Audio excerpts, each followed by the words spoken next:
Korea जिला में अपराध मुक्त कोरिया कार्यक्रम के तहत लगातार मेडिकल नशा के विरुद्ध कार्रवाई जारी हवय।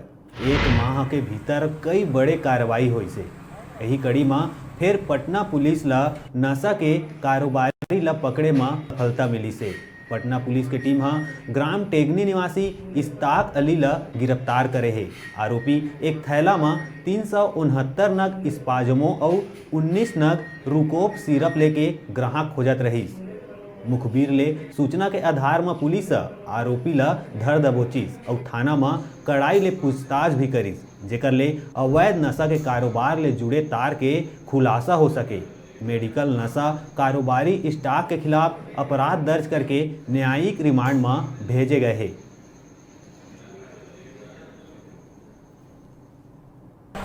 पटना पुलिस के द्वारा लगातार नशीली दवा गिरफ्तारों पर कार्रवाई की जा रही है। आज दिनांक 29 सूचना मिली कि एक इस्ताक अली नाम का व्यक्ति टेगनी चौक के आसपास कुछ नशीली दवा बेचने के उद्देश्य से ग्राहक ढूंढ रहा है कि मौके पर टीम के साथ संदेही पकड़ा गया। संदेही के कब्जे से 19 नग सिरप, रुकअप सिरप और 360 नग स्पाजमो कैप्सूल बरामद किया गया। मौके पर तब इंस्पेक्टर को बुलाया गया। उनके पश्चात परीक्षण दौरान आरोपी के कब्जे से जब्त किया गया है और आरोपी को NDPS एक्ट की धारा 21B के तहत न्यायिक रिमांड पर भेजा।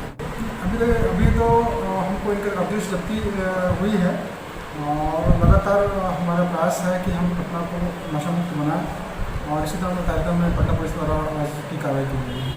जी हाँ, ऐसे में निश्चित तौर पे जो अन्य जो नशीली दवा संदिग्ध हैं उनको निश्चित ही संदेश आएगा और कहीं ना कहीं वो जो है इस फील्ड में से बैक हो जाएंगे, वापस हो जाएंगे।